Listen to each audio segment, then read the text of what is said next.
All right. I'm looking right into the camera. I can feel the fire back there. I can feel it burning. All right. My watch apparently is a minute slow, but my phone and the computer says it's 7 o'clock. Welcome to the Finance Committee meeting. We have our full committee here, Dr. Garrett, Dr. McVeigh, and various other members of the board and administration and staff are here. So we're going to, I'm sure there's 1,000 people online watching. And that's right. So anyway, we might as well jump right into it. I don't think there's any Monday Night Football tonight, right? It's just all playoff time, so we'll plow on through. So the first item on the agenda is our professional services contract for telephone system upgrade. Is that going to be? I figured that's why you're sitting here. Yes. Thank you, Mr. Finnegan. Good evening, everyone. First, I'd like to also introduce Mark Fisher. For those who don't know, among other countless responsibilities, Mark designs, manages, and optimizes our district network and wireless infrastructure, including our phone system. We're here tonight to provide a brief overview of our plan to transition from our current on-prem Cisco solution to Cisco's WebEx cloud-based environment for our district phone systems, beginning in the spring of 2023. So as you can imagine, upgrading our phone systems is a project that demands significant consideration, thoughtful planning, and weighing the cost with the benefits, securing significant support throughout the transition. This support includes a setup of a test environment, layered configurations, coordination with third parties, and a comprehensive training and support, all facilitated by Cisco engineers and coordinated by a project manager. So what we've done, and Mark has worked with three Cisco partners, including E+, Core BTS, and AEC Group. And after meeting with all three vendors, Mark and I, mostly Mark, will conduct an in-depth comparison of the three quotes for professional services to determine which best fulfills the district's needs in supporting the phone system upgrade. There were a lot of factors that influenced our decision to transition to a cloud solution, primarily considering the fact that Mark solely manages the phone system. So the licensing cost, the increase for our current on-prem solution. So we looked at the significant increase for our current solution and outweighed the cost with the 5-year subscription to the WebEx solution. The voice gateways for the on-prem solution are also end of life, and they would also need to be replaced if we maintain with the on-prem solution. The ongoing support costs, which are increasing as well if we maintain with the on-prem hardware. And also our current phones, regardless of the solution that we went with, would need to be replaced. So that was taken into consideration as well. Additional benefits that Mark has identified as well as we look at the safety and security were also considered. Primarily the phones and voicemail will remain operational in the case of an emergency or disaster, which is key. The administrators will be able to call from outside a building or outside the district in case of an evacuation using a software on their laptop or an app on their cell phone. And also, as we know, everyone around the table also knows, it requires a multi-factor authentication to access, which is critical for any of the security procedures for our organization.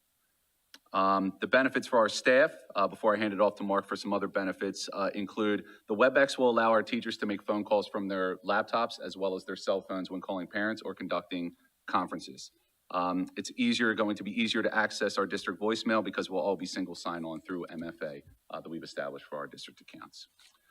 Any questions to that point so far? All right. I'm going to hand it over to Mark, who will go over some of the reliability and management benefits. Okay, so it's got a number of benefits like reliability. Right now we have Verizon lines, a mixture of Verizon POTS lines, which are the old telephone lines like you guys would have in your houses.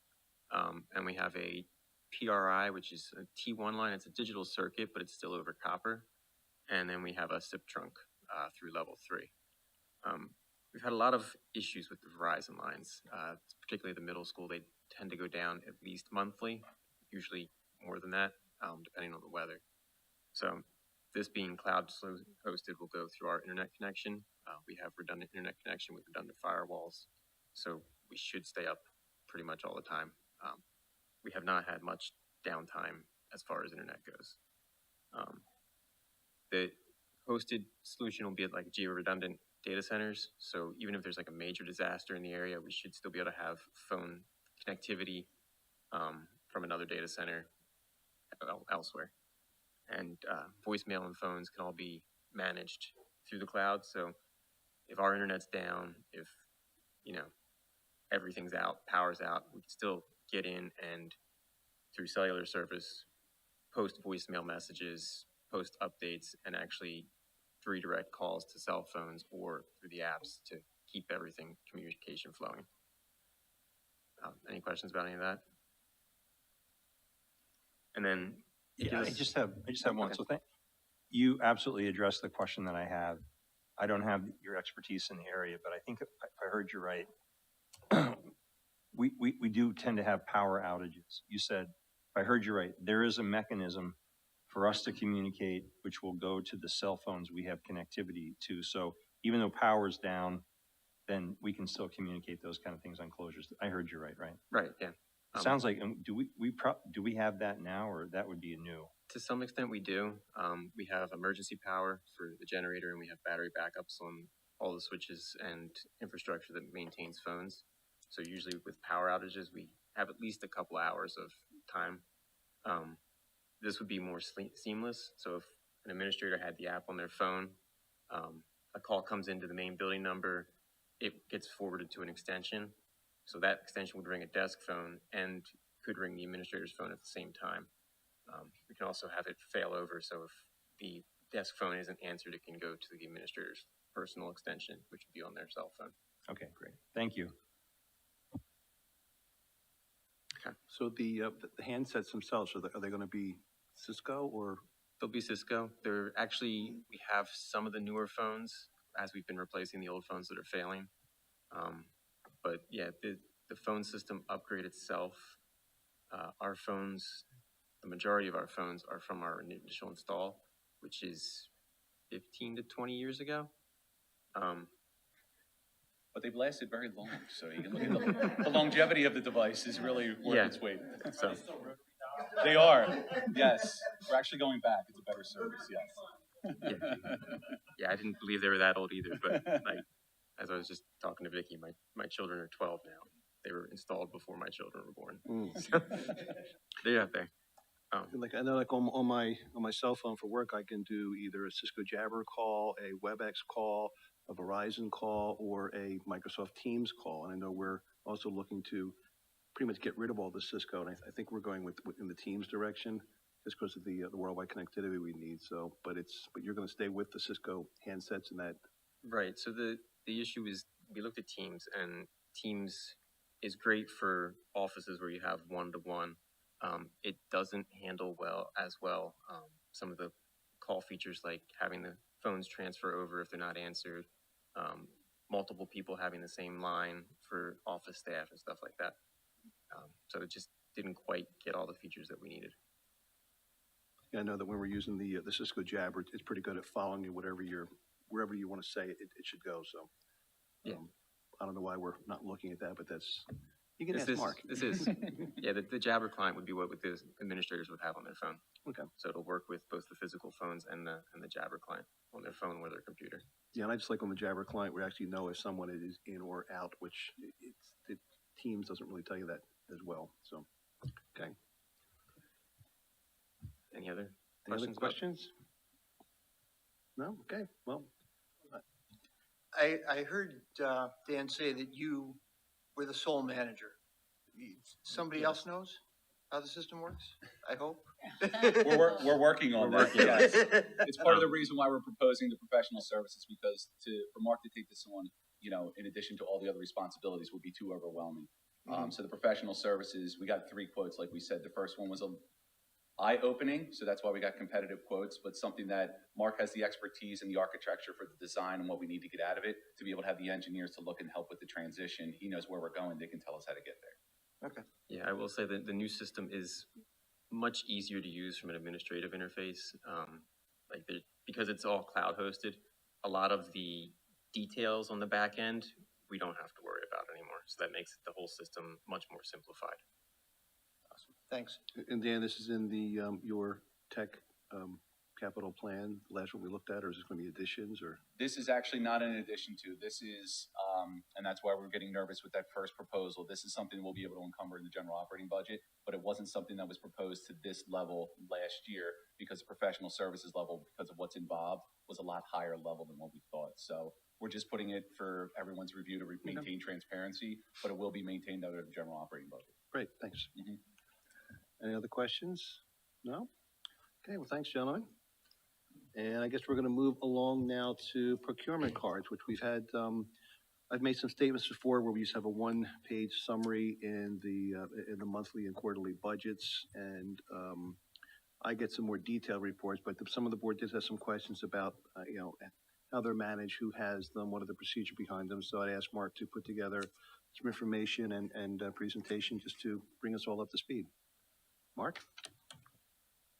Thank you, Michael, and let me start by really giving you the insight. The purpose of Dan's presentation, in a subsequent board meeting, we will be asking for your approval on the new phone system, and it may be two pieces, it may be one, but that will be forthcoming. Whether we make the February deadline or we move it to March is yet to be seen, but he's just giving you the backdrop so that you don't see it for the first time on the board agenda. The procurement card, is that up?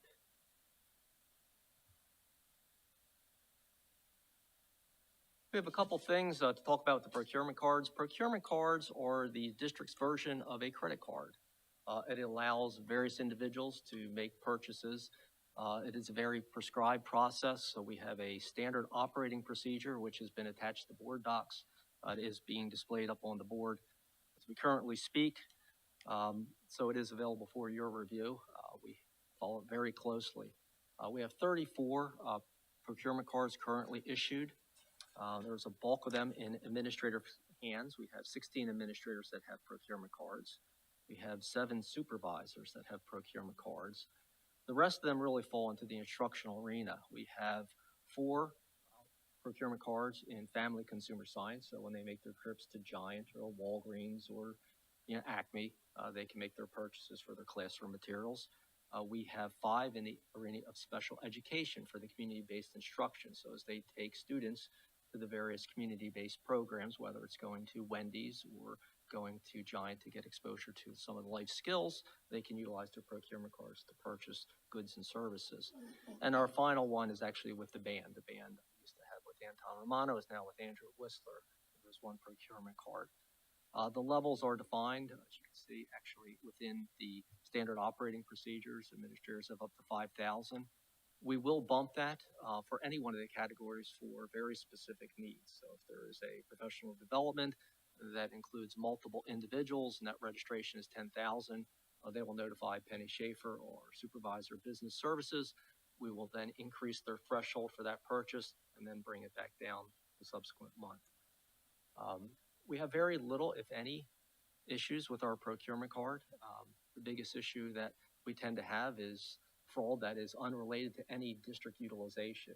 It's the breach, like many of you probably experience on your personal cards. There tends to be breaches periodically. The district has been able to work with our business partner, which is PNC, to recover 100% of any fraudulent charges on our invoices. Each month, we tally all of the invoices up. Each administrator, supervisor, teacher is responsible for providing original receipts coded back to their building allocation budget. That we then prepare the board report, which is presented to the board. About 2 months ago, we started preparing a secondary report with much greater detail, which is presented to Mr. Finnegan at his request. It's a very, I think, popular utilization of tools. They cannot just go out there and purchase anything. If you scroll down, if I can scroll down, you'll see it is really not geared for circumventing our procurement procedures. Online registrations, I think a lot of this has come sort of as the advent of online shopping and online registration. A lot of companies where we're signing on now will not take purchase orders. There's a time delay, so we give a procurement card, we go online, we register that individual, we buy their airline tickets using our procurement card. It's the convenience of that. We also enjoy then our PA sales tax exempt status utilizing it, where many individuals that would procure something on their own can't furnish that PA certificate, exemption certificate, because the purchase is not in the school district's name. So the cards are held individually in the individual's name, but under the auspice of our actual district, so we do get the sales tax advantage. I'm really here to ask any questions. Amazon, we opened an Amazon account in full-fledged about 3 years ago. It's really taken off. I think Amazon probably will be our #1 supplier of goods and services. It has taken a lot off the back of online purchases that were coming through procurement cards. So procurement card spending is going down for supplies and equipment, and you'll see that Amazon is actually increasing. But really, if you have any questions regarding our procurement card activities, every individual that gets a procurement card must sit down with Penny Schaefer. We have a user agreement that speaks to their personal responsibility for all purchases. If there's any personal purchases, breach, lost card, they have a responsibility to report that to us, and they're held accountable for any receipts that they cannot, produce. So each individual sits down and they must go over that. If there's an issue with their card, it's treated just like their own personal card. If they're out, their card, for whatever reason, isn't being accepted, they need to contact PNC. They work through that user interface, rectify the problem. If a new card needs to be issued, then they contact us.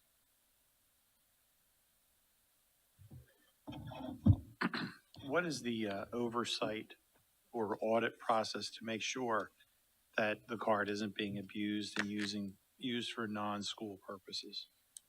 We actually review every receipt and every purchase that comes in. So the receipts are funneled in through my admin assistants. You will accumulate each one of the receipts. So monthly we get a list of, I'll use myself, Mark Tracy has made 4 purchases during the course of the month.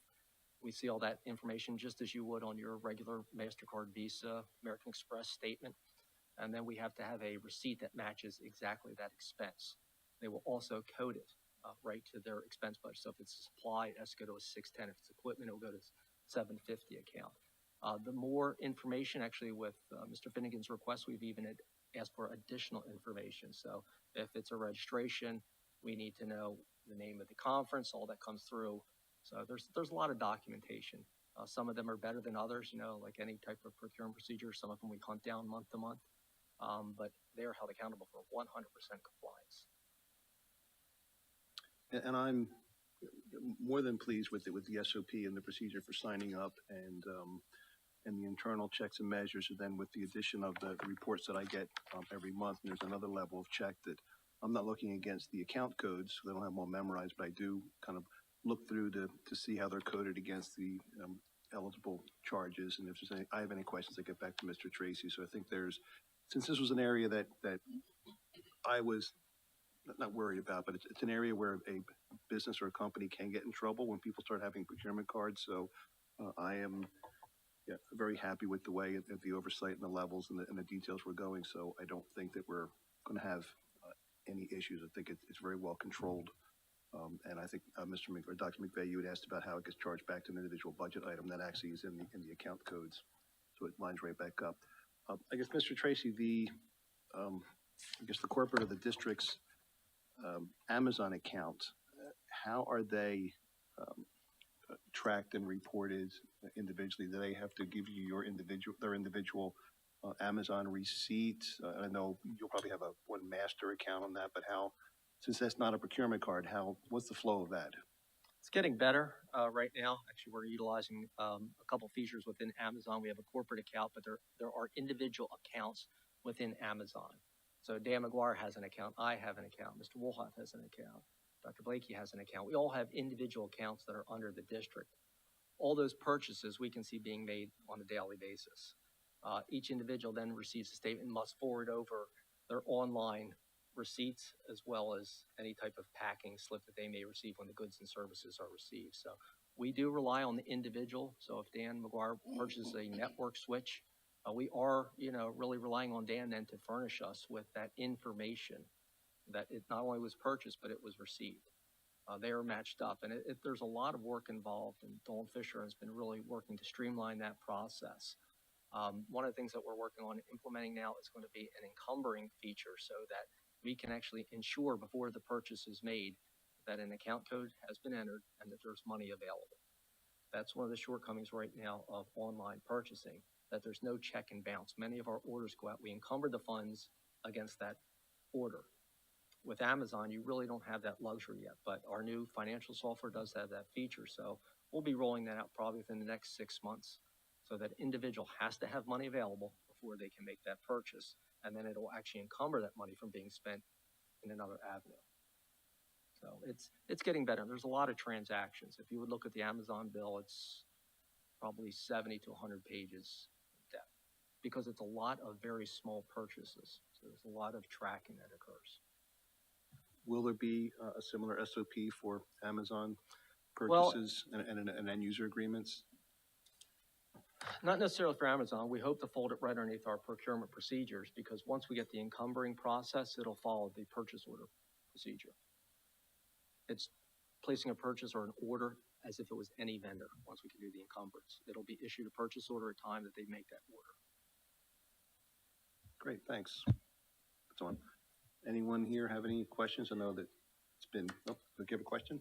Yeah, does Amazon have any invoicing or, business procedures that are different than what I'd encounter as a homeowner to help with that billing and payment process?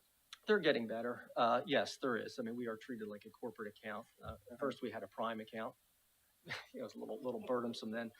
We are invoiced so that you're not seeing a million charges coming across a Visa account. So we are invoiced on a monthly basis. We reconcile that and pay that. So it is a little bit different at the corporate level. We would like to see it get even cleaner.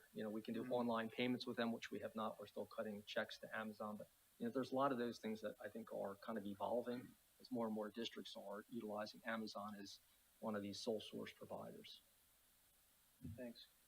And Mr. Finnegan, the reports that you're getting, is that something that the board would benefit from? What's your recommendation as far as? If they're interested, it's not one that we're gonna put to the public. I think I mentioned before, if everyone wants to see them, I'll forward it to them. Sure.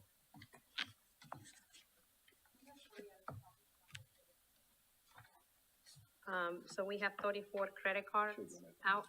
What's the total amount? Because I'm assuming if we have 7 supervisors, 2,000 each, that's 14,000. So what's the amount? that we- Our monthly spend is 70,000 without actually going for an exception. So we can actually go above that. I have to contact PNC to make that happen, but our monthly spend limitation is 70,000. So if everybody maxed out for 1 month, it's 70,000. Each month you can look at your listing of, it usually runs between 10 to 20,000 is our typical spend per month.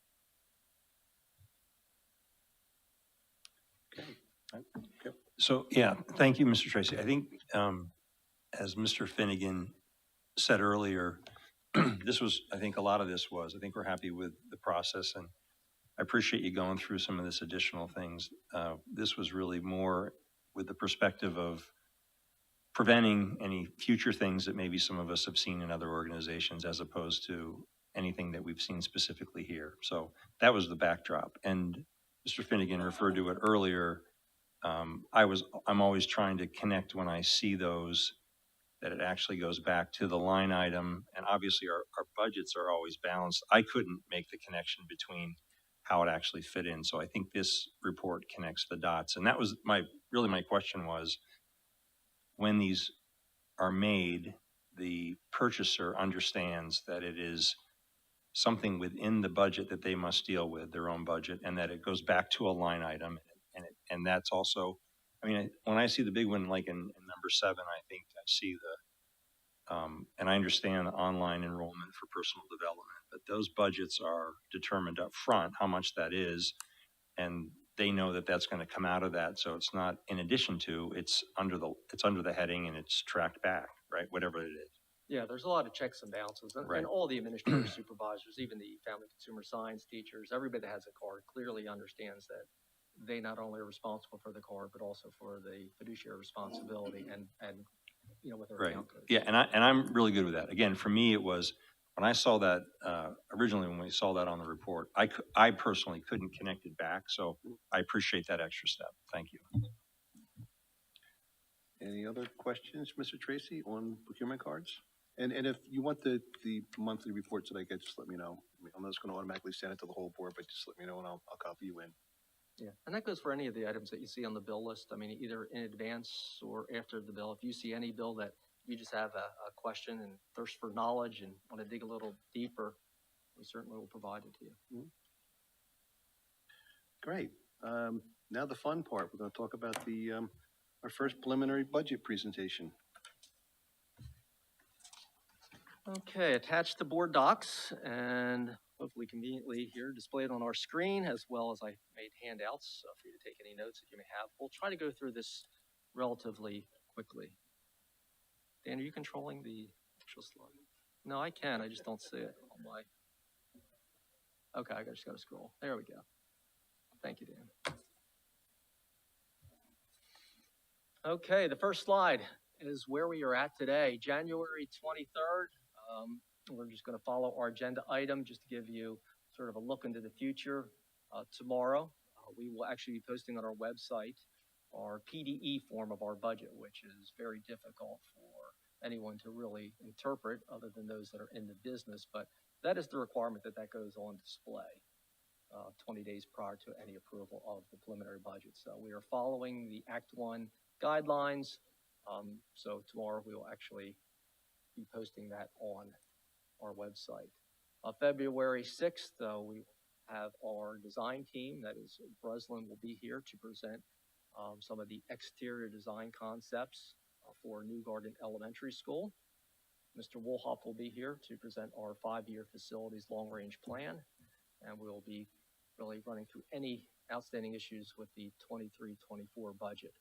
The first official board action, the first of 3 on the budget, will occur on the February 13th board meeting, where we are asking you to adopt the preliminary budget and the tentative tax rates. Once again, it is just tentative. The board will have several months before we actually ask for final approval.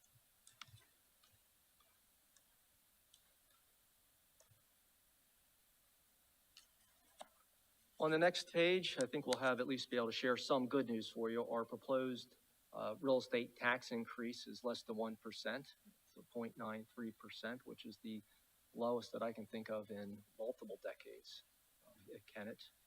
That would raise your tax rate to 32.7372 mils. That is up from 32.4358. At one time in the future, we probably should spend a little bit of time talking about mills and how individual residents and commercial property owners can actually calculate, because 32.7372 means very little to very few people. It is one component of how you calculate your real estate tax bill. You'd also need your assessment. We're not looking at appropriating any of our fund balance. That is how much money we're taking out of our savings, which sits just shy of $7 million. We're not appropriating any of that to offset any taxes this year. We'll talk a little bit about why.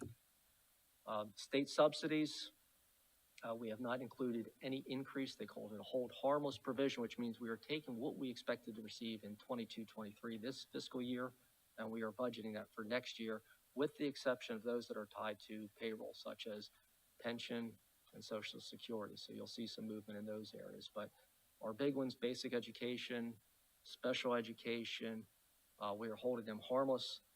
The first year under the new governor, they have an extra month to release their Commonwealth budget.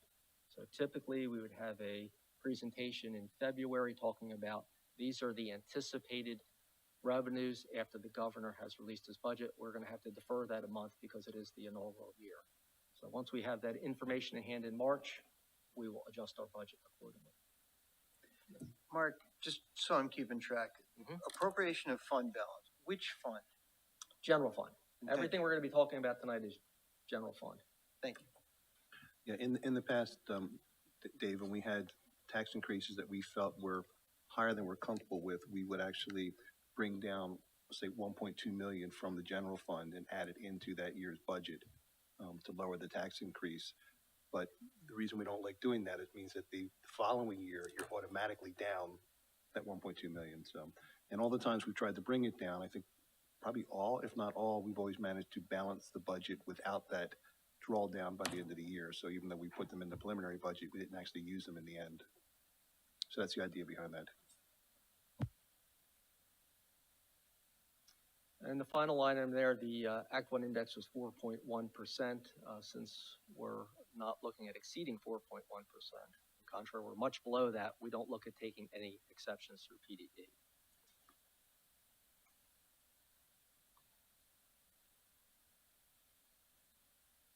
The next page actually looks at a average residential real estate tax. The actual 0.93% real estate tax increase would yield about a $55 increase per year for that average residential property owner. That's an assessed value of $182,000, which equates basically to a house value of $460,000. So that's our average residential market value.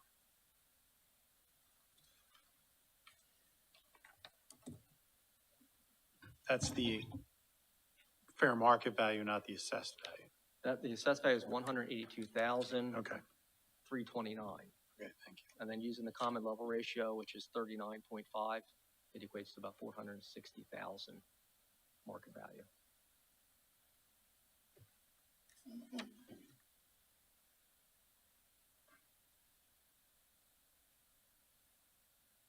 And then really, we're just walking through the various components of our budget. I guess I could put this on. Nope.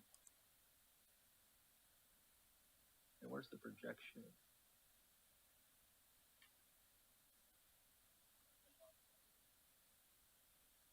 This one. Yeah, I was just trying to get to, it's not in presentation. Yeah, I just wanted to close out the slide, just put it in a presentation. I guess because it's a PDF.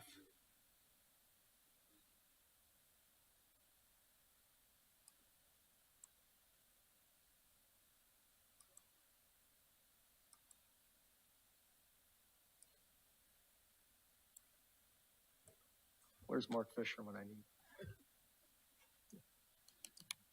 All right, looking at our revenue, I think it comes no surprise, and that's why we can work through this pretty quickly. And it's part of the luxury that I think I've enjoyed over the years of having a board that's well versed in our budgetary practices. In Kennett, we are heavily locally funded. 77% or $76 million comes from our local sources, and we'll break down what's included in local sources. This differentiates from districts in Pennsylvania that are less, I'm going to say, affluent, where you'll see maybe 40% of their actual total spend is coming locally. In Chester County, you will see this type of pie chart replicated, whether it's Great Valley, Westchester, TE, Downingtown. We're all going to be looking at percentages well north of 70% being raised locally. State sources, remember, state sources is 21% or $20 million. That includes a hefty chunk of pension reimbursement now, and we're going to cover that a little bit later. And then finally, the little sliver is our 1% for our federal programs. Federal programs are all restricted, meaning if we don't get that grant, these are all title grants, Title I, Title II, Title III, Title IV. If we don't receive the grant, we don't run the program. So there is an offset to that, little over $1 million, 1.2 million. There's an offset on the expense side that is actually tied to that revenue stream. We're just going to kind of drill down looking at our local budget. Real estate taxes, it's an interesting, I had this conversation with my son this evening, trying to understand exactly how a school district works, as he's an accounting major. And was talking, I guess, some accounting in class, and I said, well, a lot of our money comes locally. So I really had to drill that down to say, what are we talking about? Real estate taxes is 86%. So the tax rate that we're going to be talking about actually derives in a $65 million that we're issuing out to about, I'm going to say about 9,000 property owners to collect that $65 million. And that is why we speak a lot about that percentage on millage rate, because not only is it, affecting every one of our constituents, whether it's a residential, commercial, agricultural property owner, but it also is 86% of our local revenues is generated from that issuance of that real estate tax bill. In addition to that 86% and tied directly to real estate is another 2% of our budget in delinquent. And delinquent is the side that we actually lien each year. So when you're looking at $85 million, that's what we collect from July 1st through December 31st, the first 6 months. So that is what we collect. From the county, they are collecting taxes in arrears. So all the individuals that haven't paid taxes during the first 6 months get liened at the county. Chester County Tax Claim Bureau then collects funds and remits them back to the district. That equates to about 1.3 annually. This year, we just actually liened last week. We've liened 1.7 million in taxes. That includes the 10% penalty, but that just went to the county. We no longer can collect after we close out in December. So an individual that wants to make a good faith effort to pay in January must pay at the county, must pay the 10% penalty from the district that has been levied, plus any collection fees that are also put on by the county. So there's two components of real estate taxes, delinquent and then what we collect currently. So it's the largest piece of the pie. Earned income tax, we're going to show you another chart. Earned income tax is doing extremely well, not only here in Kennett, but across the county. So I believe Mr. Finnegan participated in the last Chester County Tax Collection Committee Board meeting. We just had that about 2 weeks ago. Overall, Chester County as a whole is doing extremely well with earned income tax. If there's any questions regarding any of the local taxes, transfer tax, real estate transfer tax has been very healthy as we're watching, properties sell relatively quickly in the area. Utility tax is something simple. We get that back on the state. There are utilities that we can't tax. So they're exempt from taxing. So PICA owns some properties, there's these utilities out there. What happens is the state collects that off their utility bills and eventually distributes it back down to taxing authorities. So that number has remained pretty consistent for years. IDA is tied with special education. We receive a significant amount of money through IDA. It's a local, even though we really don't have any local control over it. And we're going to talk about interest earnings because a year ago we were all lamenting at the 0.05s and the 0.15s we were getting. And you're going to see exactly what can happen with $70 million invested when interest rates tick into 3%. Mr. Trace, with the earned income tax, Yes. some of that could be attributed to people who were home officing, so they're not getting the offset for their local taxes. Let's say myself, I get paid out of Delaware, but if I decided to say I'm working in Pennsylvania all the time, then I would be paying more into the local earned income tax. So you think that as people are heading back to their office that may not be in our municipalities, that it's going to start going down again? They don't foresee that. They think overall wages are up. Actually, our pension, as we talk about it, every indicator shows that wages are up across the board. We did see a little bit of, not necessarily from Delaware, but from Philadelphia, wages transitioning from sterling tax credits, which we need to report against our earned income tax. We have seen that migration, so we see less earnings going out towards Philly, more earnings coming back locally. We may see some changes there, but not drastically. I mean, Keystones gives us projections based upon a lot of different modeling methodology, and they expect that number to continue to go up. In the case of Philly, I know that a lot of companies are just shedding their office space, so people aren't going to be returning back to Philly to work. I don't see that money going back to Philadelphia.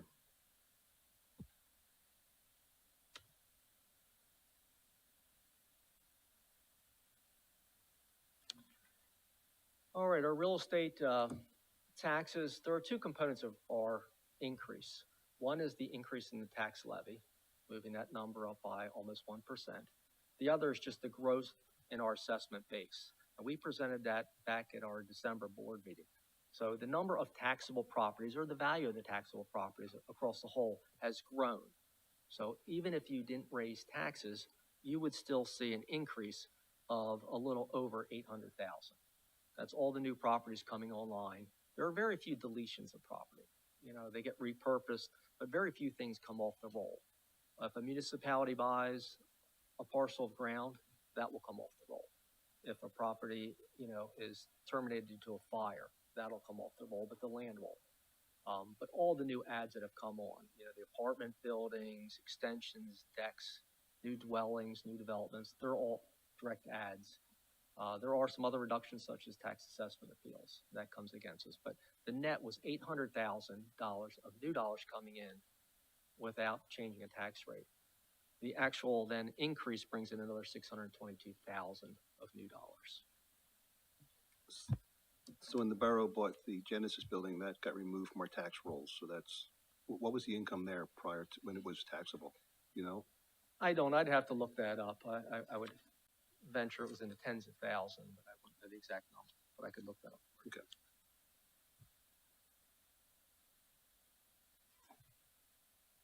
Moving on, we're not going to go through each one of the line items, but we did want to pick up the ones that showed significant growth. Interim taxes, once again, for the board's information, anytime a property has an improvement or comes on after our July 1st billing, it's an interim. You add a deck to your dwelling, that's an interim tax. A new house gets built in December, that's a new interim tax. We may only bill it for the 6 months, so we may only bill January 1st through June 30th, but that goes out as an interim tax.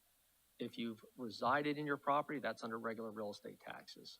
If you put an in-ground pool in and it comes live August 31st, that gets appraised, you'll receive an interim tax bill from us. So there are interims. We see a lot of growth in this area. Some of the new developments, Longwood Preserve probably being the most active right now. So we are up in interim taxes. Earned income tax, we've talked about this, but this is significant dollars. We're looking at $750,000 coming. Years ago, we were pulling this number down as we hit COVID. You know, our authorities that govern our earned income tax were telling us to pull it down, down, down, and we did. Now we're well above that and soaring up into new areas that we've never seen before. The last several years, we've collected now over $5 million in earned income tax. So we feel very confident that 5.5 is obtainable. Actually, we believe it's conservative. The final item, we mentioned a little bit about interest earnings. We only had budgeted $15,000 last year, or actually, I'm sorry, in this year, 22-23 in interest earnings. And then the whole market changed. With the Fed increasing the rates, we are seeing huge increases. If you look at our last Treasurer's report, you'll see the end of the very low interest rate investments that we're making, that we have, 70 to 75 million invested over 2%. When you have that kind of money, it drives some big numbers in interest earnings. Years ago, these numbers in interest earnings, even on a much smaller budget, was 1.5, 1.6 million. So continued growth in this area, and we'll be able to see, continued growth in interest earnings. So, there's certainly a downside to that. It hurts the growth in the market, the real estate market, but it really helps us generate. So we have 700,000+ in new dollars just coming through. State revenue, even though I mentioned that we were looking to hold harmless, last year we received the windfall. If you remember, the governor's budget wasn't approved until after June 30th. By the time they got our allocations figured out, we received significant dollars. Almost $1 million new dollars came in through our basic ed subsidy. So we've actually anticipated all that to come back again. Is there a possibility that they may reduce it? There's always that possibility, but we go on the best information that we have available at hand, and that is that every year for decades they've held harmless. And you will get the same amount of money at a minimum. So we are expected to receive about $7.4 million in basic ed. That is what we're budgeting for next year. Special education, a little less so, but still an increase nonetheless. We are receiving approximately $178,000 more than we anticipated in this budget, so we're allocating that for next year as well. The two components that are salary-driven, Social Security, we budget the whole 15%, 7.65% that comes back as a revenue. So we upfront it, the state then reimburses us half. So that is just payroll-driven. Retirement, once again, you can see a little uptick, although the rate has been decreased. That is because our payroll has gone up more than the actual decrease in the pension rate. So it's only about a $20,000 or $30,000 spread, not significant, especially when you compare it to past years.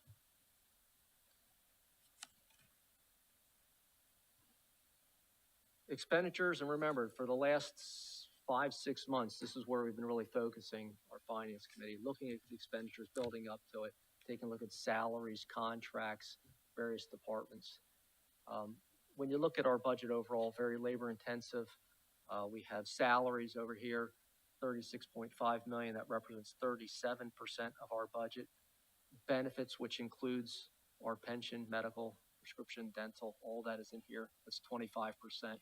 So when you look at just the employee cost, these two pieces, you're at 62% of our budget is spoken for. This brown shaded area up here, this 9.2, that is our debt service.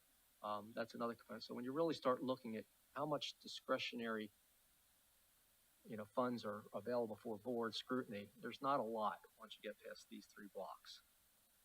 $14 million is spent, and typically that is in contracted educational services, craft bus companies, so any professional services that we procure get put into that bulk. We have a tremendous amount of detail in all of these areas. So when we produce the budget book for you, when you see what is posted online tomorrow through the PDE, there are literally thousands of codes that back up each one of these categories. If there's any questions from any of the board members you're approached and you want more information, the business office would be happy to sit down and review that with you. We certainly can bring it back to the finance committee. Yes. Okay. I see that you come up with the percentages quickly. Like, are they in your memory? You memorize them, or you have them somewhere? Because when you said 25% benefits, I'm like, I know benefits, but where did you get the 25%? I had them think it's all not- up here right before Yeah, I I'm wrote them like, down how right do you here. know? Because I think it's nice if maybe next year you can put the percentages for, We did, so and we can quickly see it. it's a great comment, and I tried to reduce the length. Mm-hmm. Each one of our presentations last year, we had two. It would show it by the dollar value, then by the percent. I can certainly prepare that, and we post this online. It's a simple click using the same chart, so I can just add it if that's an easier convenience for you. But I actually wrote them down because I know it's easier a lot of times just to, articulate what is occurring in the budget rather than talking about various millions of dollars down to the cent. I was thinking this year was easy because it's 100 million, so you got 24 million, it's just. Well, we rounded up, right? Or instead of a whole nother slide, just after the dollar amount in parentheses, put the percentage. I mean, you don't have to add pages. True. It just was, for simplicity. Yeah. But we can certainly do whatever the board wishes.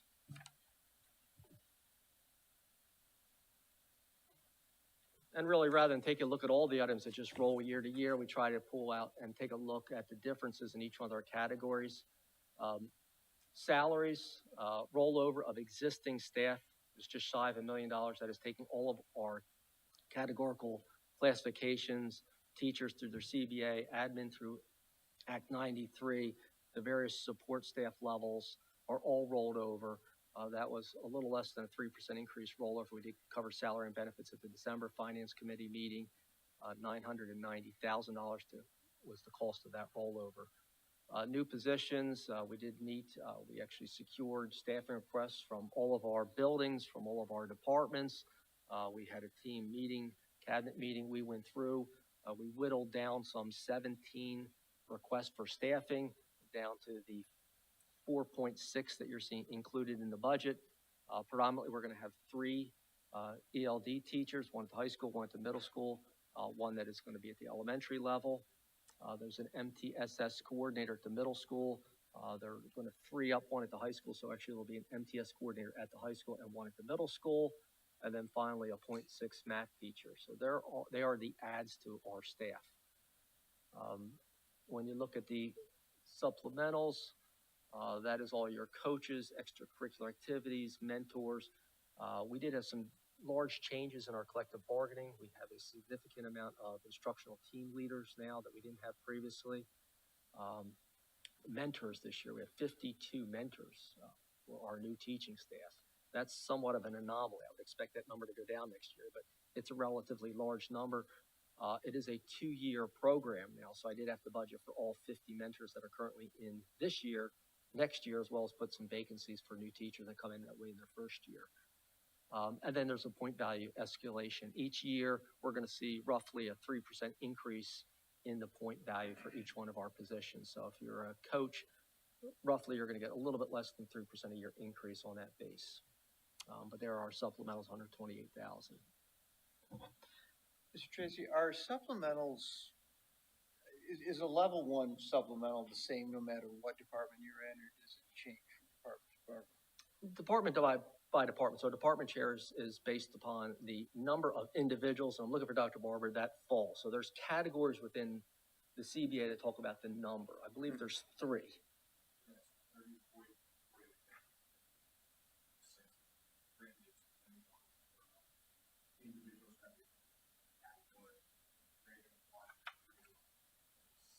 Mm-hmm.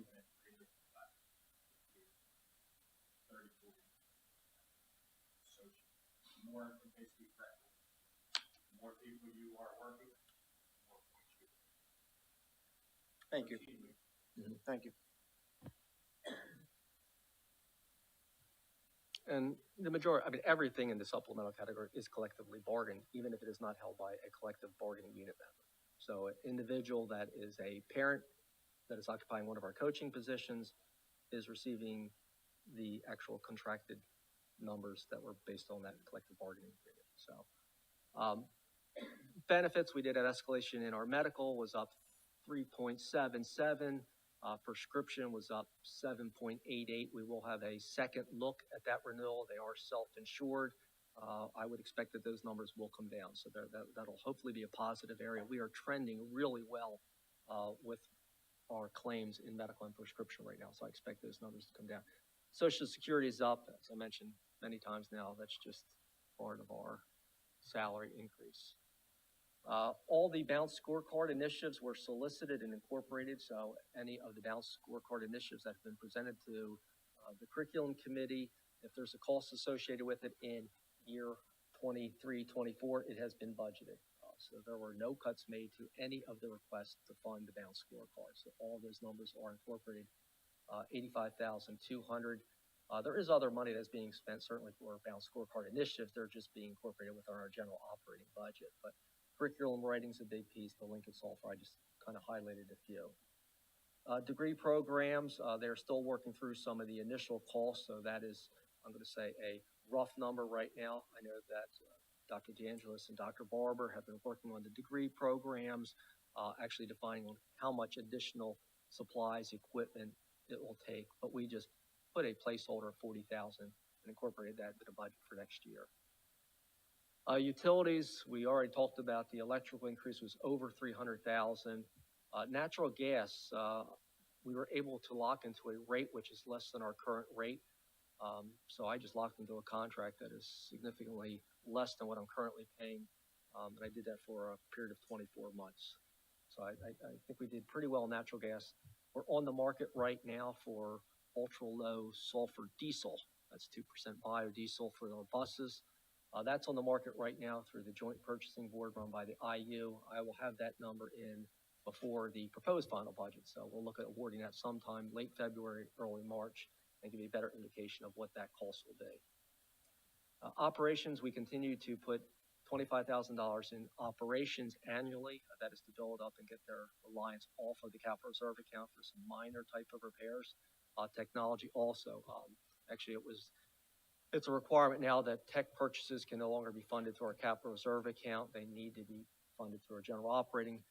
Dan and his team have done a significant job. I think we're almost there. I think we only need about another year of this. So we're probably about 100,000 shy of being solely dependent upon the general operating budget and free of the capital reserve budget.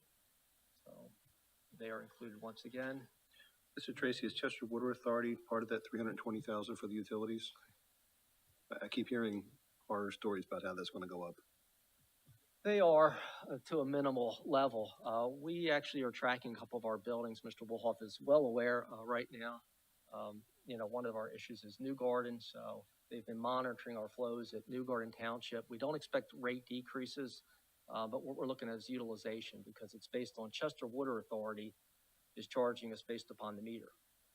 And then Aqua, we're really having some difficulties is billing us on the sewer end based upon this meter reading. So what we really need to do is make sure that our meters are efficient in gauging the water consumption. So we have an issue right now at New Garden. We're investigating that, but yes and no, not to the fullest extent. But we're working on some of our actual metering to see if it's accurate. Thanks. And you mentioned the requirement that technology, for instance, be funded out of the general fund and not out of the capital reserve. Who sets that requirement? Is that the state? That is a state. It actually came down. They've, as they do with all of our budgets, they're auditing not only the general operating budget, but I think a lot of districts like Kennett went to the capital reserve budgets, which is meant for capital improvements. So they've just made a determination that technology and technology devices are not considered capital improvements. That determination came out about a year ago. So we were almost done at this point, pulling out money. Dan does have a couple line items that really are there for, I think it's the staff laptop replenishment, but the bulk of our now student laptops has been able to be handled within our budget. So Yeah, I appreciate that. I'm just interested always in understanding what the state requires of us. yeah, they're always changing. It'll either go through GASB, which is, looking at various allotments of money. They probably made a determination just, it's one of those things, do you really look at Chromebooks as an asset, a depreciable asset at $190, or I'm sorry, $290 a piece? We wish. But then if I buy them in bulk, they're suddenly a depreciable asset and I got to track them. So when we're buying from a capital budget that is meant for capital investment, I think the determination is their longevity isn't there really to depreciate over a 20-year lifespan or longer as we do with some of our buildings. So I think they're really trying to separate the apples and oranges. If it's a capital improvement, it should be brick and mortar type of expenses. And technology is so rapidly changing, you're just not seeing that depreciation schedule. Yeah. And even before that change came from the state, I think, Dan, you started, what, 5 years ago, maybe, starting to move things, out of the capital reserves into the general operating budget so that we weren't depleting capital reserves and all the tech that was needed was a budgeted item. So that's what I think Mark said, that we were, almost where we needed to be before the state said we needed to be there. Was more of a sustainability, which Dan's done a great job the last 4 or 5 years, getting us in a very sustainable position. Yeah, I appreciate that. And I remember us discussing this item before. But like I said, I'm just always interested in what the state tells us to do. Well, let's see what happens. New governor, new rules. Yeah, we appreciate the board's long-term perspective. We were funding well over probably $500,000 worth of tech and a bunch of leases out of our general operating budget to really, it's taken almost, a decade worth of these type of transitions and creative procurement and, really looking at the necessity of the technology, not just purchasing it. So we've come a long way and we're almost out of that hole. Debt service, we're going to talk a little bit about that's sort of my focus. These are the two big drivers right now. One is the debt service on the new building program and the funding for it. As the progress and the building program has expanded, so has the debt and the incurrence of this debt. So we're going to walk through that, and I'll talk a little bit about this. We've increased the debt line item about $635,000 for next year.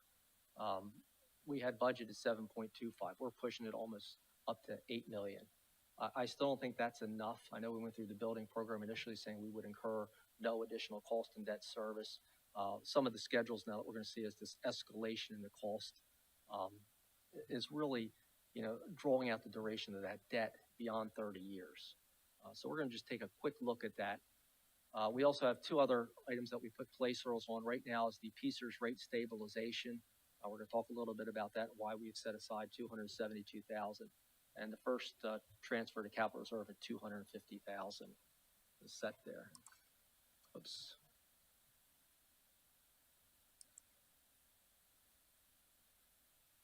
Let's first focus on our pension, our PSERS contribution rate. Annually, PSERS sets a contribution rate. We talked about this at our December meeting. At that time, we thought that they were going to raise it to the 35.69%. That is what we put into our budget calculation. We did all of our revenue rollovers. And lo and behold, PSERS certified the rate at 34%, the first time it's been lowered in more than a decade. Immediately, we're waiting for all the actuarial reports to come out. And as expected, when you look at the chart, without running through each one of the bars, the brown tone is actually what the projection was going through December before the new contribution rate came out. Once they lowered it, we could take a look at the blue bars, and you can see that they lowered it from 35.69 to 34%. Saves roughly $650,000 from our budget. However, when you look at the increases, now the increase has become greater once again. So you'll save money in 23, 24, 24, 25, all the way up to 28, 29, where now the new rate surpasses the previous rate. And then it goes up even more in 29, 30, and it's reached an all-time high of going into the 38% in 30, 31. So it's sort of, once again, capitalize on the short-term savings, but the long-term pain is going to be waiting for you. So the question becomes, do we try to stage this in a little bit and smooth that curve down internally? Do we just take and implant the 34% and capitalize on that $272,000 I've allocated as the PSERS stabilization? Do we plow that into debt? There's some of the discussions that we're going to be having in the next couple of months, how to utilize that fund. I always find this a little bit of alarming.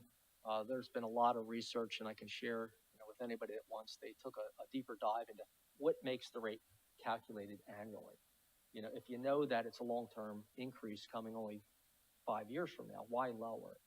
Why not just keep it consistent, roll it out at 35, 36% into the future? It seems to make common sense without having 100 pages of actuarial testimony behind it. They smooth their earnings. I forget what the number is, $4 billion, but they smooth their earnings over a 10-year period. So they kind of, that makes sense. But payrolls have gone up. That helps, right? So as payroll go up, they're getting 34% on every dollar that goes into payroll. So inflation and the increases in salaries is actually exceeding their anticipation. So that's pulling that rate down. The interest earnings are pulling that rate down. We also had a lot of attrition, not only through retirement, so a lot of people leaving the profession. That helps the rate because those long-term, if they're leaving before 10 years, they're not vested. So that money goes back into the pot. So there's a lot of contributing factors that justify why the rate came down. And it was a learning process for me and for many other individuals to see why it actually got lowered. I think it still is somewhat mind-boggling when you look at the long term, that if all this is occurring and it's all good news, why doesn't that rate stay at 34 and stay below the previous projection? They will be funded at 80.5% in 3031. So this unfunded liability, which was massive 10 years ago, is almost resolved. I mean, they're getting closer and closer to fully funding the pension, which when you read articles, there are some states that are still at 50% and less.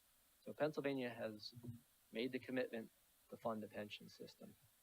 It's just a conversation I think we need to have in the next 3 months. What do we look at? You'll know what it's going to be at least in the next couple of years. It's like a bad dream coming back. I mean, years ago, we were looking at when they were projecting the peak was already going to happen, it was going to come down. And then we went through 2 governors, maybe more, where it just kept kicking the problem down the road. Leave it low now, worry about it later. And I'm looking at that 38.35%. That's just kicking it down the road. It's nice to see 34%. I don't trust that's going to be lower going forward unless they keep it artificially low. Interest rates may come down, wage increases may stagnate. It's just they don't have a good track record of getting this right.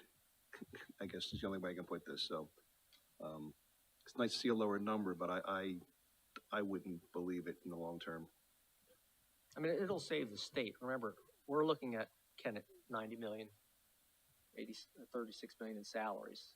Statewide, the amount of money that the state is saving or spending less, as I like to think, on pension is significant. I mean, it's significant for Kennett, it's 600,000, but for the state, across every district, that this decrease is a budget saver for them. All right, we're going to flip to debt. And please stop me if you're not following along. There's multiple charts. We're going to move through them relatively quickly. This is our current debt schedule. This is our mortgage as it stands. Well, I can't say today because we already borrowed $10 million. This is where we were before we embarked on the building program for the 2 new elementary schools. We only had 6 years of debt, all being paid off in 27, 28. Then we started looking at some modeling. When we went out for RFPs for architects, that RFP called for $25 million per building for renovation new. Granted, it was super conservative. We really weren't sure. We weren't talking new. We weren't talking this large. We weren't talking pushing kindergarten back. But when we put it together, we started looking at numbers in the 50 million. Your debt service at 50 million would have went out 12 years. And then we just started running models. 80 million throws you out. Now, this is all with the understanding. See this line flattening here? You currently have that in your budget, 7 million. So you don't have to raise taxes as long as you stay below that bar. These spikes we talked about and was presented that this would cost you in this year about 1.3 million. And you'd be taking that out of, Mr. Cronenberg, to go back, this would come out of our fund balance, general operating fund balance. If you hit this spike, rather than raising taxes 2 years and dropping it again, you would take 1.2 million out. So we're trying to look at keeping this 7 million level. What happens when your project starts getting larger? We're just taking, and remember, there is very little principal being paid. So everything's being dropped on the end. It's like taking in this case, you've just went from 80 to 90 million. All 10 million is being carried. That $10 million is being carried all the way out here. All that interest is accruing to start paying out in years 17, 18, 19. So there's a tremendous amount of cost with loading that much money that far out because you're basically paying $5,000 principal, everything interest. $5,000 principal, everything interest. And in this case, you're really not paying anything interest. You're just carrying it. This is where we are right now projected. The financing strategy for the 2 elementary schools is a $10 million bank qualified issue, which we did last year. We did it this year. That is in the bank. So I've already received about $10 million. We have $50 million projected at being borrowed right before we start construction. So sometime next November, December, we'll be closing on a $50 million deal to start financing New Garden Elementary School. Construction is scheduled for beginning in January of 2025. So that is the first phase, 2020, 2020, no, because 2024, I got to go back. So 2024, that'll be our first stage. So I need 50 million in the bank by December, and then we'll do another 50 the next year to be determined when we get out with Greenwood. But in all, you're going to borrow $110 million to finance the two programs. And what you can see is it really drags that schedule all the way out here to 52, 53, or 31 years, keeping it level at your $7 million debt. That's a long time, even for new buildings. I mean, typically 20, 25 years is where you're at.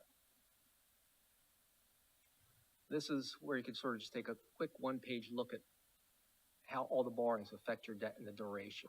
So as you continue to borrow more and more, you can see how it pushes it out further and further and further.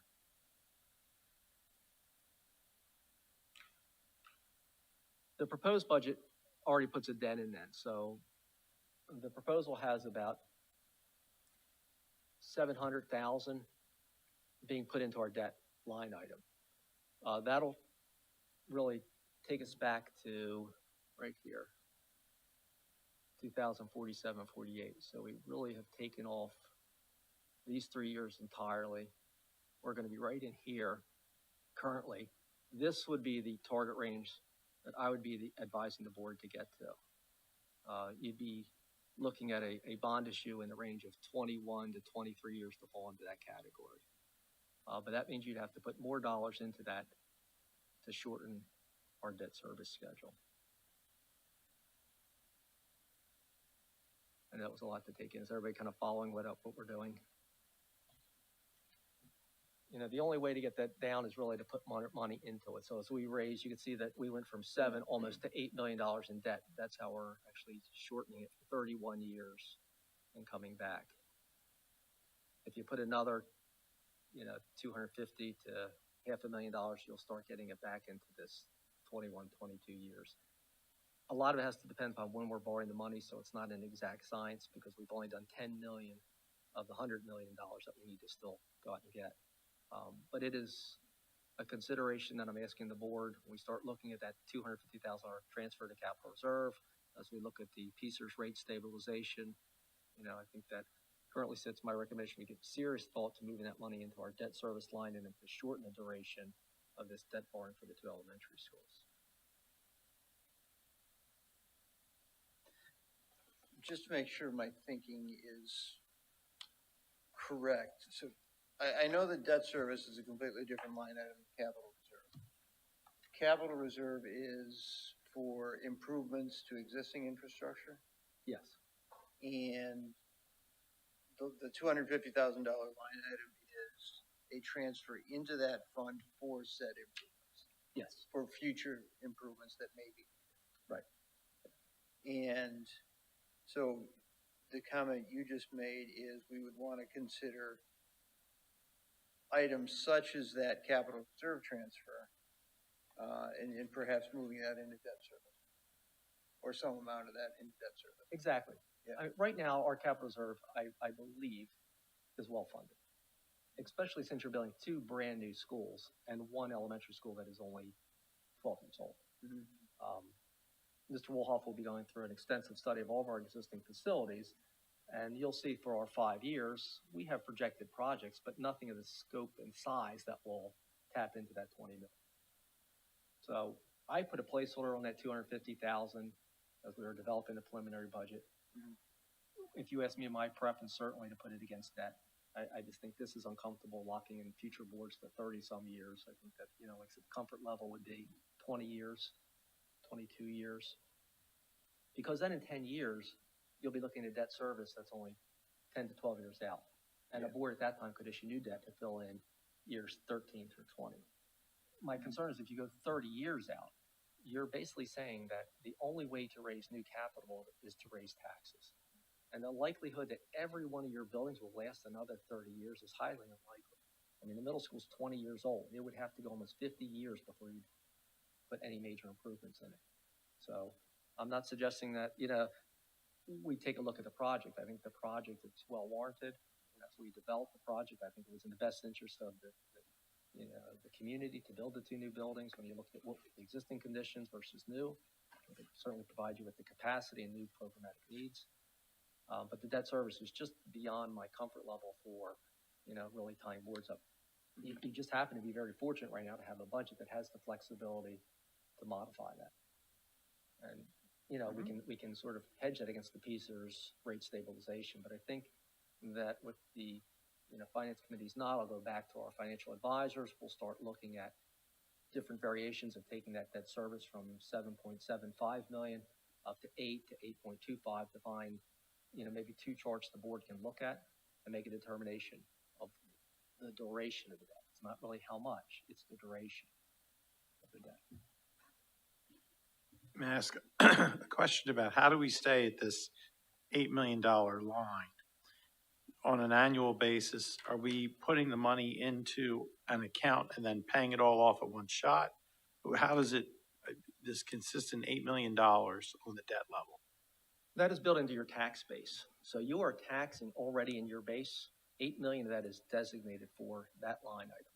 So every year that line item is set at, right now was 7.25 million.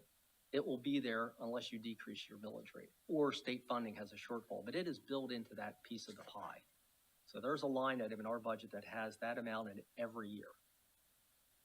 Now it has to be allocated every year, but you don't have to raise taxes because once you cover that expense once, you've got it covered. So essentially then, keying off of the drawdown that we take out of the capital reserve would then estimate how many years out we're going to be going at that 8 million. Yes, if we took the 250 and moved it from a different category, you just see what impact that 250 per year makes. It doesn't make a significant dent because the debt is so large and the duration is so long. So, I mean, if you took 250 and said, okay, we've got that for 20 years, but it's paying a lot of interest down. I haven't gone through that whole process of the analytics of taking a look at what will happen if we add 250 and we had, because I've already raised it almost 700,000 for this budget.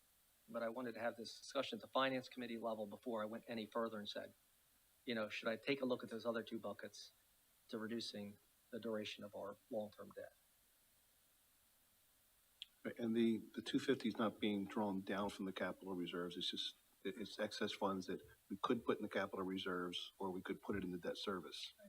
Yes. So it's, what do we do with this little bit of extra money that we had? And Mr. Tracy and I, every time we look at these, we, I guess half jokingly say that we know we'll be around when the schools are open, but we'd like to be around when they're paid for as well, so. And that's not 30 years for me. And you said capital reserves is around 20 million right now? Yes. And we'll have some numbers for you at the, actually only about 2 weeks from now. We're meeting February 6th, the Finance Committee meeting. Mr. Wolhoff will go through his presentation. We'll also have a beginning bounce. We'll take it out through the 5 years and it'll show an ending bounce. So you'll know exactly what we have planned, spent. There are always certain things that come up. A boiler shuts down in the middle of the year. There's certain anomalies that will show up. But for the most part, there won't be anything in there in the $1 million range that we won't be aware of. And so right now we're targeting at 110 million, what you get on the slides here. When do we get better ideas of building cost, right? As we get closer, when are we going to get some more definitive estimate? We actually have our first round of estimates. It's right now being tweaked. Part of the thing is the building hasn't been formalized yet. So when you get through the next phase, which is design development, what you're going to see in the next month, it's all square footage. I mean, when it comes down to it, it's square footage and materials. We don't have unusual sites, so there's not a huge amount of civil swing in the engineering, but it's all going to be the size of the building, fit and finish, whether you're using wood, using laminates, those type of things. They're working on our first estimate now for New Garden. Ultimately, I like to say on bid day. And it's nice that we're bidding them out in phases because when we open bids, I can give you a pretty good idea what the first building's gonna cost you. You know, one of the things that we're looking at now, one of the things, if I go to the last page, just skipping ahead for a second, you know, the elementary building program, you know, when we built Bancroft, we hit that really just sweet spot of the target. I mean, that building came in about 4 million less. Right now, everything is working against us. Labor's working against us, materials working against us, time is working against us. The construction costs have just escalated, and we're watching every project that's coming on. And right now, I know Phoenixville has a project, T's working on a project. They're all watching Kennett because we're going out first. But you saw rates go from 300 per square feet to 350 to 380. I mean, you can't raise debt fast enough right now to keep pace with what is occurring in the market. We have that. We have the scope. The building has grown from, you know, 100,000 square feet to about 105,000 where we currently sit right now. Then there's all these extra costs that are coming on. Mr. Wolhoff was able to acquire, we need modular space at New Garden. We need to tear down 4 classrooms before we even begin construction. Those modulars have to go in this summer. So we're gonna pull 2 modules that are pre-existing on the site, tear down 2 classrooms that are permanent part of the building, move them to the front of the building. That's an $800,000 estimate right now. Now we're looking for a second opinion. We're having to go through our construction managers. But they're the type of costs that I would have put that number in a couple 100,000 range, 800,000 to make that connection. And that has to be done this summer because we're gonna need to start construction and start the field work. Those type of costs, we're just having our first municipal meeting on Wednesday. There's lots of costs associated with going through. We haven't got to things that the township may or may not require. That could include street improvements, land improvements, site improvement. You know, you don't really know what you're gonna hit till you go through the whole process. But right now, it's really just trying to keep on track with our schedule because any delay in time is costing us money. You know, our 2 projects are only going out to bid about 8.5 to 9 months apart. One, we're estimated $355 per square foot. The other one, we're at $380. I mean, that's how fast we're trying to keep, it's growing that fast. But, you know, we'll have estimates in hand. And they should be good estimates based on current projects. That's what we're paying Dewey Engineering to do for us. But we'll have a first estimate. As we get through and get closer to bid time, they'll do a second estimate. In the meantime, we'll develop schedules saying, here's all the costs right now with Greenwood, including all the submittals. We've got attorneys working us through conditional use hearings, so that's another bill that's coming in on a monthly basis. We'll have all that logged, and we'll have an estimate sometime, you know, this summer before we go out to bid. But the real key factor is when those bids open, how close do they align to that forecast? You know, if you're under, it's great news. If you're over, we've got decisions to make because it could really alter the entire, not only one building, but 2 buildings because they're so identical right now in design. But I have a lot of faith in our engineer and our team that, you know, we should be, you know, they're not going through when they actually produce bids. They're looking at the same, you know, type of statistical data that our estimators are utilizing. So hopefully they're using square foot numbers. That's the way it's going to be bid. But I'm still disappointed that the square footage is sort of dictated to us by the state based on that piece. yeah, a lot of it is, and we're putting in, you know, a lot of classrooms to get the Act 30 to work. What, so Greenwood has the greater capacity issue unless I'm wrong. Why is New Garden first? It's the easier site. When we're looking at a simultaneous opening, it only made sense to do the easier site first because of the civil engineering, the approvals, and the complexity with Greenwood. Got it. They're both going to open at the same time. So regardless of which one starts first, you know, for overcrowding, and Greenwood actually has less student population than it had a couple of years ago. So they're actually having a little breathing room right now. But it doesn't really matter which building starts first because they're both finishing at the same time. But Greenwood is taking us a little bit more time, especially with some of the sewer modules that we're going to have to go through.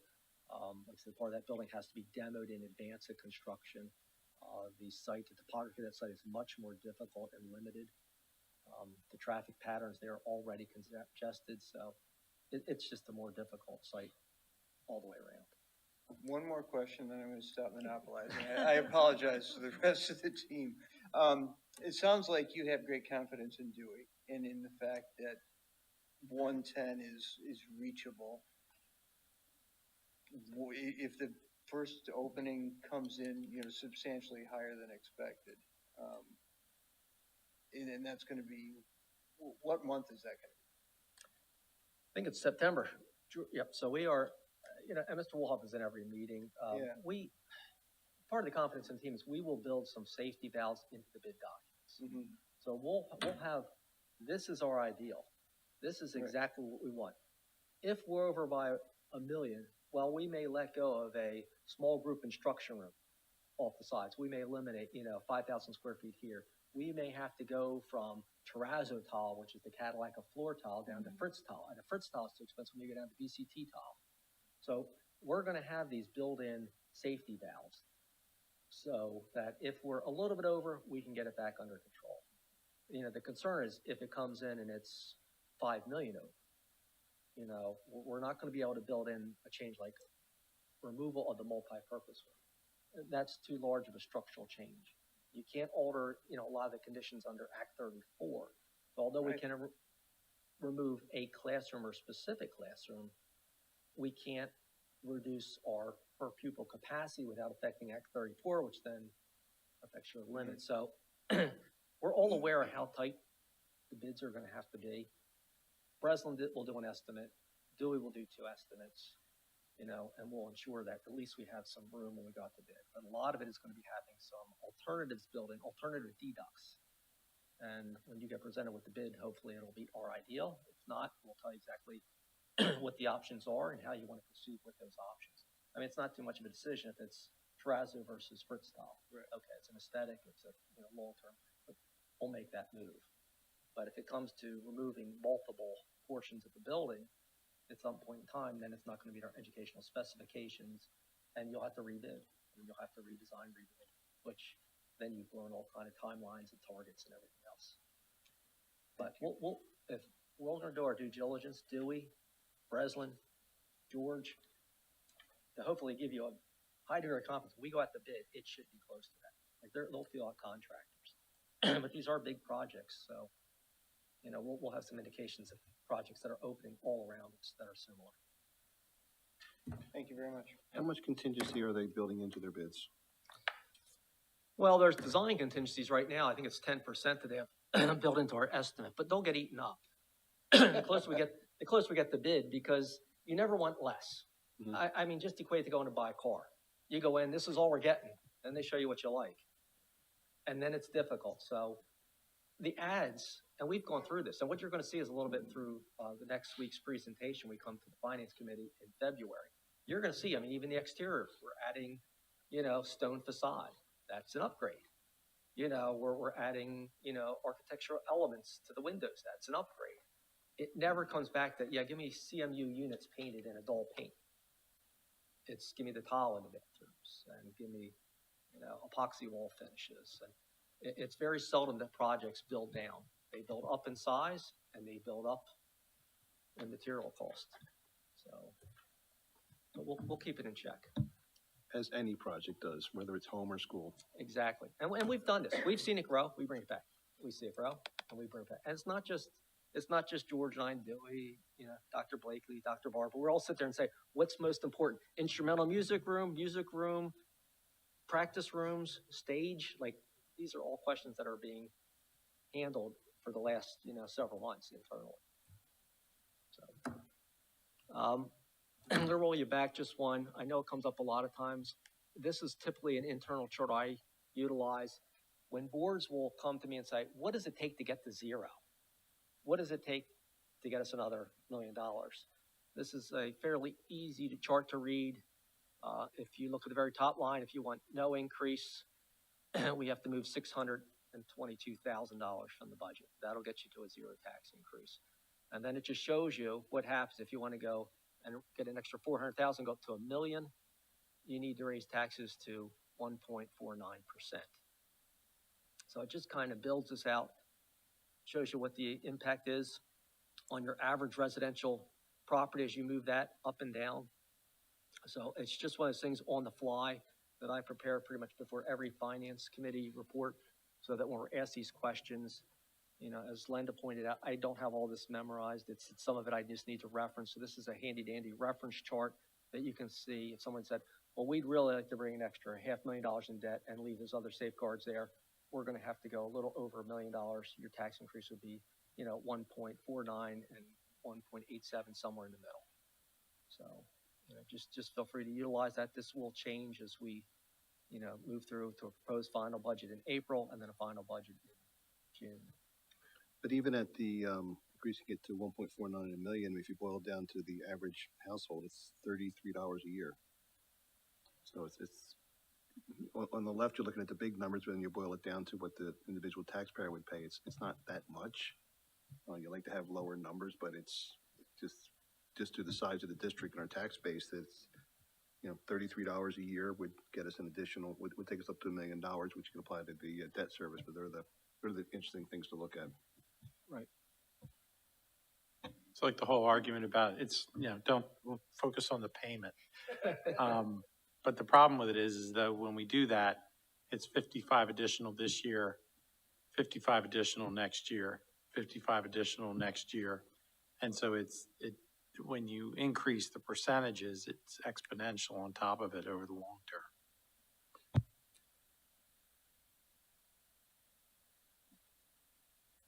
Like our building program, it never goes down, right? Yeah, I just wanted to put this out there. Like I said, I mean, I just think it's a handy chart that you can reference. The other issues that I just want to make you aware of as we go through, you know, ESSER's funding is out there. I know it's part of the board workshop back in September. I believe Dr. Collins reviewed the ongoing cost. There's not a significant amount of money that is ongoing. We do have 2 teachers right now that are ELD teachers that are being funded. All in, it's about $120,000. That's salary and benefits for those 2 individuals. We will need to make some determination of where and when they get brought into the general operating budget. It could be in 24, 25 when the money runs out. I just want to let you know that there's going to need to be a placeholder for those 2 positions. We do have other software licensing that is currently being funded. This was all part of the presentation back in September. So not a significant amount of money, but money nonetheless that I think we just need to be aware that it's out there. Everything else should come back in. We have some nurses, we have some tech coaches, we had another tech support specialist, which is now integrated into our general operating budget. So we're blending them in as we go, but these are still the outstanding ones that we really have about 1.5 years to make some determinations. They may come into staffing next year. They're just out there. The Pennsylvania state budget, you know, even a minor increase, 3%, will be drastic. I mean, it will probably throw us into a 0% increase for Kennett, or will allow us to address some of the debt issues. We won't know that till March. So, you know, just when you're out on the streets. If we're lucky.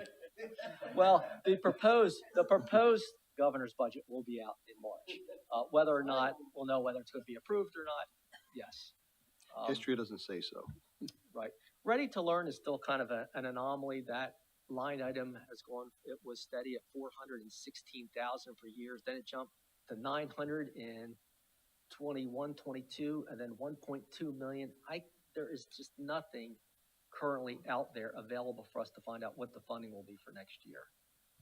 It had a 2-year blip. The only reason I know about it is someone contacted Dr. Blakey and let us know. We were expecting 400-some thousand. They said, you get notice that we're giving you an extra 250, and never heard a thing. Still nothing. No official documentation, but we got the money. So. And we'll be just tracking as interest is good news to the general operating budget. The final note is, once again, I mean, you know, we have to watch. We're going to be issuing a lot of debt, and little increases in interest, you know, can affect that long-term bond rate. So it did affect us. You know, we were at historic lows for borrowing, but as interest rates started ticking up, it does affect the municipal bond market. So we're just watching that. We have some built-in cushion on everything you saw this evening, all the charts regarding debt.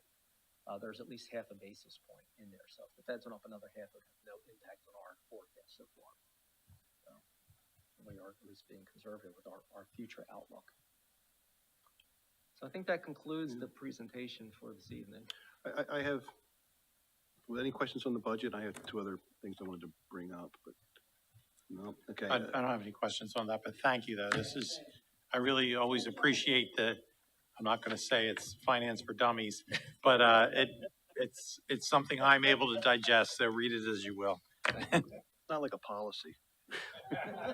And I I give guess- private lessons in my office, so if anybody has any follow-up questions. I guess the Wouldn't two have to things say. are, the first one, Dr. Blakely, that with the new Secretary of Education now seated, is there any thought of appealing to him for those instruction days that we were shot down for? There is thought, but, it was suggested that we go through our legislators if we want to really get that time back. Hopefully, we won't see any inclement weather Mhm. coming anytime soon. The one day that we missed, we've been able to make it up in our normal calendar so that won't be an issue. But we will address, we do have some connections to him, so we'll reach out to him and see what his thoughts are, see if we can get him to understand the issue. Yeah, I figured since he's a local guy, say, hey, congratulations. Yeah, Now, how exactly. about- Exactly. See if we can cash in a favor right from the start. And the other one is, Mr. Tracy, you mentioned in passing about possibly moving kindergarten back into building, and I know that you and I are pretty much diametrically opposed on this idea. We have been for years, but it's something we need to start talking about sooner rather than later, since we're designing buildings. And I think it should involve a very detailed survey of our current and future parents of what they would like to see. This is not something that we can, internally guess what is best. I know there's transportation issues and the cost around that, but you have to do the pros and cons of what staff would be redundant. What are you going to do with this building? There's, and a lot of thoughts of, would parents coming in rather have a kindergarten center or the convenience of having their kindergartners at a local school? So we need to put together, well, not we, I guess the district or Dusty or Nick, you're someone that's put together a very, I think, a detailed survey of all of our parents, whether they have a current kid or not, as to what direction they'd like to see it go. And we should start that sooner rather than later, since we're designing building space. So I just wanted to throw that out there. Well, when you're talking about sooner rather than later, I mean, we're not even going to be putting shovels to the ground till when? 2024? Yeah, so, I don't know, it's something we can talk about. I mean, I think it's a little early, but I agree with you. We should be having a conversation. I just think personally, I think it's a little early to Yeah. start that. Well, at least we need to talk about it in some committee or with the board to put together some sort of timeline of when we're going to start Well, gathering that information. I think makes sense. So I will tell you that conversation was had today at Cabinet. We are gonna spend the next few weeks to a month and a half, putting together a 5-year plan that would be inclusive of that, inclusive of what this building, if the kindergarten was to go back to the 3 elementary schools, what we would use this building for, what associated costs might be related to it in terms of construction and or educational programming. We will have that laid out for you probably by March, ready to deliver for you by March. I guess my point is that we really need to involve the parents in their thoughts. I know that when we designed this as the kindergarten center, the idea was to bring the kindergartners back in from the charter schools, which was costing us a fortune, and we were very successful doing that. So that was, we knew that the parents were not coming here for a reason, and turning it into a kindergarten center brought them in. So we have to make sure that we involve input from the parents as to what direction I'd like to see the district go with kindergarten. That's all I wanted to say. Point taken. Any other new business? No, we're good. All right, we are.